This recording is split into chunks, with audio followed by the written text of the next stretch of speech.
BC సదస్సుపై Guntur Janasena కార్యాలయంలో ఆ party నేతలు మాట్లాడుతున్నారు. లైవ్ ద్వారా చూద్దాం. అందరూ కూడా పాల్గొని బీసీల అభివృద్ధికి ఏ విధమైనటువంటి సూచనలు చేస్తారనేటువంటి ఒక ప్రధానమైనటువంటి అజెండాతో రేపు జనసేన పార్టీ కేంద్ర కార్యాలయం మంగళగిరిలో ఒక రౌండ్ టేబుల్ సమావేశం ఏర్పాటు చేయడం జరిగింది. దీనికి మా పార్టీ అధ్యక్షులు పవన్ కళ్యాణ్ గారితో పాటు పిఎస్సి చైర్మన్ శ్రీ నాదెండ్ల మనోహర్ గారు కూడా పాల్గొంటారు. మరి ఇప్పటి వరకు చూసాం రాష్ట్రంలో బీసీలని కేవలం జెండాలు మోసే కూలీలుగానో ఓట్లు వేసేటువంటి యంత్రాలుగానో చూస్తూ వాళ్ళ అభివృద్ధిని సంక్షేమాన్ని పూర్తిగా నిర్వీర్యం చేసినటువంటి వ్యక్తి శ్రీ జగన్మోహన్ రెడ్డి గారు అని కూడా ఈ సందర్భంగా తెలియజేస్తాం. బీసీలకు కేటాయించినటువంటి బడ్జెట్లో కనీసం 1000 కోట్ల రూపాయలైనా ఇప్పటి వరకు బీసీల అభివృద్ధి గురించి ఖర్చు చేశారా అనే దానికి జగన్మోహన్ రెడ్డి గారు సమాధానం చెప్పాలి. సప్లాన్ నిధుల్ని దారి మళ్లించి నవరత్నాలని చెప్తున్నటువంటి రంగురాళ్ల పథకాలకి దారి మళ్లించి దోచుకున్న మాట వాస్తవం కాదా అనే అంశం మీద కూడా జగన్మోహన్ రెడ్డి గారు సమాధానం చెప్పాలి. ఎవరైనా సరే రాజకీయం ఎదగాలంటే స్థానిక సంస్థల ఎన్నికల్లో పోటీ చేయడం ద్వారానే ఆయా వర్గాలు అభివృద్ధి చెందుతాయి. మరి బీసీలకి స్థానిక సంస్థల ఎన్నికల్లో గత 35 సంవత్సరాలుగా ఉన్నటువంటి 34% రిజర్వేషన్లని జగన్మోహన్ రెడ్డి గారు 24% కుదించి తద్వారా 16,800 మంది బీసీలని రాజ్యాంగబద్ధంగా పదవులకు దూరం చేసినటువంటి బీసీల ద్రోహి కాదని సూటిగా ప్రశ్నిస్తా ఉన్నాం. కాదని సూటిగా ప్రశ్నిస్తా ఉన్నాం. 56 కార్పొరేషన్లు పెట్టి మీరు ఏం సాధించారో సమాధానం చెప్పాలి.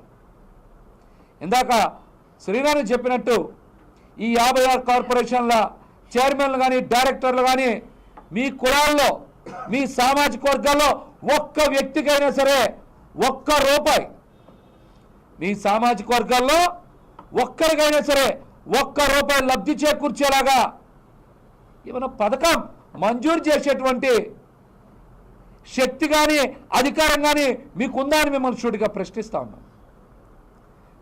నిధులు లేని ఖాళీ కార్పొరేషన్ల ద్వారా కొంతమంది బీసీలకు ఏదో పదవులు ఇచ్చామని చెప్పి ప్రచారం చేసుకోవడానికి తప్పించి ఆ కార్పొరేషన్ దేనికి పనికొస్తాయో కూడా సమాధానం చెప్పాలి. ఇంతవరకు బీసీ సప్లాన్ పెట్టిన తర్వాత బీసీ సప్లాన్కి చట్టబద్ధత కల్పించిన తర్వాత జగన్మోహన్ రెడ్డి గారి ప్రభుత్వంలో మాత్రమే బీసీ సప్లాన్ తూట్లు పొడిచారు. బడ్జెట్లో కేటాయింపులు 18,000 కోట్లు 20,000 కోట్లు అని చెప్తూనే అందులో కనీసం 10% కూడా బీసీ సప్లాన్ ద్వారా బీసీల అభివృద్ధికి ఖర్చు చేయనటువంటి విషయం. బీసీల అభివృద్ధికి ఖర్చు చేయనటువంటి విషయం. దీని మీద కూడా జగన్మోహన్ రెడ్డి గారి ప్రభుత్వానికి కానీ జగన్మోహన్ రెడ్డి గారి ప్రభుత్వంలో ఉన్నటువంటి బీసీలకు కానీ ఒక్కడే సవాల్ విసురుతా ఉన్నాం.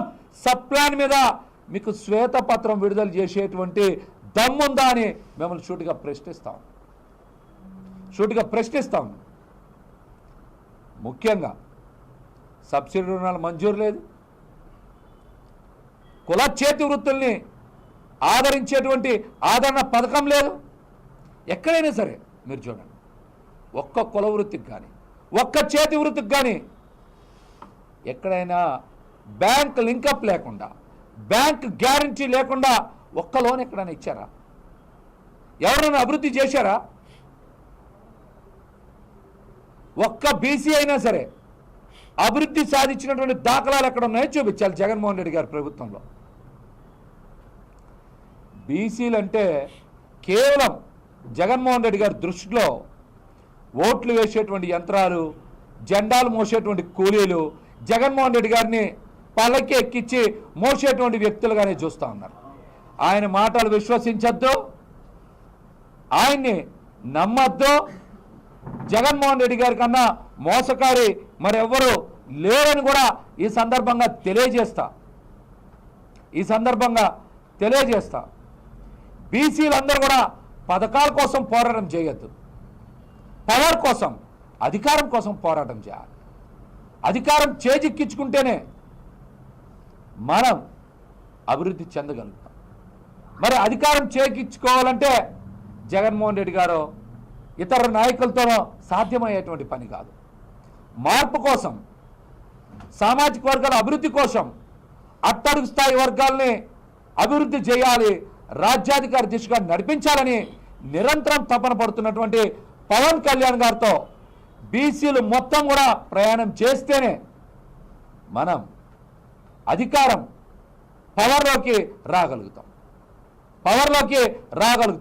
పవన్ కళ్యాణ్ గారు అబద్ధపు ప్రచారాలు, మోసపూరిత ప్రకటనలో చేసేటువంటి వ్యక్తి కాదు. ఆయన నిస్వార్థంగా బలహీన వర్గాల జీవితాల్లో మార్పు రావాలంటే అది పవర్ ద్వారానే సాధ్యమని నమ్మి 2019 అసెంబ్లీ ఎన్నికల్లో కూడా జనసేన పార్టీ తరఫున 50% పైగా బీసీలకి సీట్లు కేటాయించినటువంటి ఒక గొప్ప వ్యక్తి, బీసీవాది పవన్ కళ్యాణ్ గారితోనే బీసీలందరూ కూడా ప్రయాణం చేయాలని కూడా ఈ సందర్భంగా తెలియజేస్తాను. ప్రెసిడెంట్